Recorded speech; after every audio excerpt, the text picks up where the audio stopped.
का ज्ञान है दो का, चार जनों की चर्चा चार। रामाजी गोहिल साहब आपका भी एक श्रीफल एक पुष्प देकर सम्मान कर रहे हैं।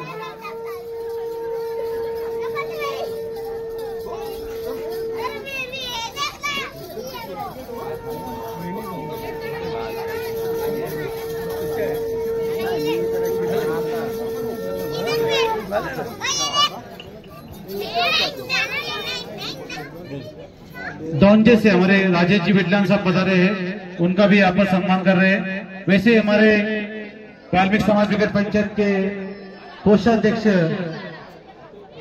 रुपेश भाई सालुंके, जो अच्छे एक उद्योगपति भी है, रुपेश भाई सालुंके युवा नेतृत्व करते हैं। रुपेश भाई सालुंके समाज के आने वाली पीढ़ी के युवा नेतृत्व रुपेश भाई सालुंके, आपका यहाँ पर एक श्रीफल एक पुष्प देकर सम्मान किया।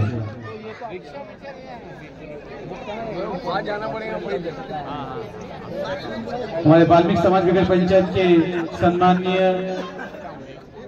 कार्यकारी महासचिव चेतन भाई सिंह से आपका भी आपण वीर गोगादेव महाराजांचं दर्शन घेणं हे खूप म्हणजे भाग्याची गोष्ट आहे आणि माझ्या हस्ते त्यांच्यावर फुलांचा वर्षाव करून मी माझ्या हस्ते जे मी भगत त्यांनी वर्ष त्यांनी जी तपस्या केली त्या तपस्वी लोकांचा सत्कार करण्याचं भाग्य मला माझे मित्र अमर भाऊंच्या मुळे मी गेली 15 वर्ष झाले आपल्या ह्या उत्सवाला येतो आणि हा उत्सव जसा जसा पाहतोय तसं वाढत होत आहे आणि मला याचा विशेष काय वाटतं तर 21 दिवस पायात चप्पल न घालता गोगादेवांची सेवा करणं हे एवढं कठीण काम आहे।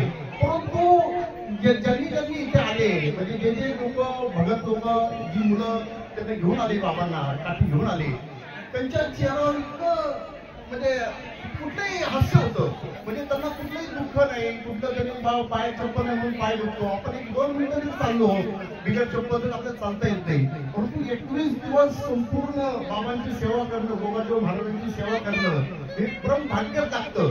आणि ह्या गोगादेव महाराजांची जी मी आख्यायिका ऐकली अमर भाऊंच्या मुळे मी ऐकली ती खूप म्हणजे प्रख्यात आहे आणि म्हणजे काय म्हणतात आपण एखादी गोष्ट मागितली आणि ती गोगादेवाने दिली नाही असं होत नाही। मी दरवर्षी येतो काही ना काहीतरी मागतो आणि त्यातून मला खरंच एक आनंद मिळतो आणि ह्या दिवसाची मी वाट पाहतो ते अमर भाऊ मला कधी बोलतो। माझे आणि अमर भाऊंचे खूप जुने संबंध जेव्हा मी भ्रष्टाचार होतो मला सांगतात सगळ्यांनी आता काकडे साहेबांनी राजेश भाऊंनी सांगितलं की सुधीर अल्ला भ्रष्टाचारांच्या विरुद्ध लढतो पण जेव्हा भ्रष्टाचारांच्या विरुद्ध लढतो तेव्हा कोणीतरी माझ्या मागे पण लागतं खोट्या केसेस करतात।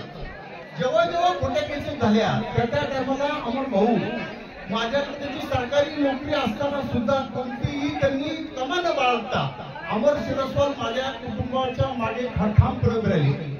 कधी मी 4 दिवस जेलमध्ये गेलो परंतु अमर भाऊंनी माझ्या घरच्यांची माझ्या मिसेसची माझ्या मुलांची त्यांच्याशी बोलून मला तुम्ही जामीनदार पाहिजे काय पाहिजे आणि सतत माझ्याबरोबर असं या अमर भाऊंना पण गोगादेवांनी एवढं काय केलंय म्हणजे मी पाहतो त्यांची ही सेवा करायची ही एवढ्या गोगादेवांच्या एवढ्या आपल्याकडे निशाण येणार त्या निशाणाची एवढी चांगली मनापासून सेवा करणं या सगळ्यांना आपण भोजन देणं आणि ही सगळी कृपा जी आहे ही श्री गोगादेवांचीच आहे आणि तुमच्यावर जशी कृपा सगळ्यांवर आहे तशीच कृपा माझ्या कुटुंबावर माझ्या परिवारावर या महाराजांनी ठेवावी आणि सर्व भगत लोकांना माझी विनंती आहे की त्यांनी माझ्यासाठी प्रार्थना करावी माझं उर्वरित आयुष्य इतकं सुंदर जावं निरोगी जावं आणि काय मागेल ते मला मिळावं अशी मी आज गोगादेवीचं मी प्रार्थना करतो आणि या शिरस्वल कुटुंबामुळं मला गोगादेवांचं एवढं जवळून दर्शन होऊ शकतं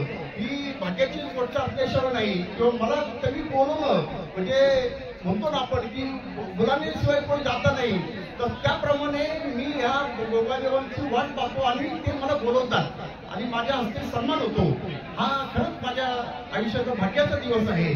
मी सर्वांना या ठिकाणी तुम्ही आलेल्या सर्वांचं मी शिरस्वाल कुटुंबाच्या वतीने स्वागत करतो आणि माझ्या अल्लाद कुटुंबीच्या वतीने मी भगवान गोगादेव यांना विनंती करतो मला आशीर्वाद द्या माझ्या कुटुंबाला निरोगी ठेवा तसंच या आलेल्या परिवारांना निरोगी ठेवून शिरस्वाल कुटुंबाची अशीच भरभराट करा अशी मी विनंती करतो आणि दरवर्षीप्रमाणे राजेश भाऊ काकडे हे इतकं याचं विवेचन करतात. हे सगळे हिंदीत बोलले पण मी थोडं मराठीत बोलतो आणि मला महाराज म्हणतात, परंतु मी असं गंगेवाला महाराज नाहीये. मला एक सगळ्यांनी असं एक पदवी दिली की बाबा महाराज महाराज काय, तर मला पण कळलं नाही कसं झालो महाराज. परंतु चांगलं म्हणजे मी खूप समाजामध्ये जिथं भ्रष्टाचार चालतो तिथे तिथे मी भांडतो. कुणाची कुठलीही जरी अडचण असेल त्यांनी माझ्याकडे यावे, निष्पक्षपणे यावे. अमर शिरोसर हे माझे रोजचे बैठकीचे मेंबर आहेत. अमर शिरोळ आठवड्यात 2 वेळा माझ्याकडे असणार म्हणजे असणारच. अशा अमर वंश आपण संपर्क साधावा आणि या गोगादेव महाराजांनी माझ्यावर अशीच कृपा ठेवावी ही विनंती करतो आणि थांबतो. जय हिंद, जय महाराष्ट्र, जय गोगादेव. धन्यवाद महाराज जी, आपने जो यहाँ पर बताया है कि साक्षात गोगादेव जी का जो आशीर्वाद है वो हर व्यक्ति पर, जो भी गोगादेव जी के चरणों में गया है कभी खाली हाथ नहीं लौटा है. ये हर व्यक्ति का, हर मनुष्य का ये आशीर्वाद निकलता है.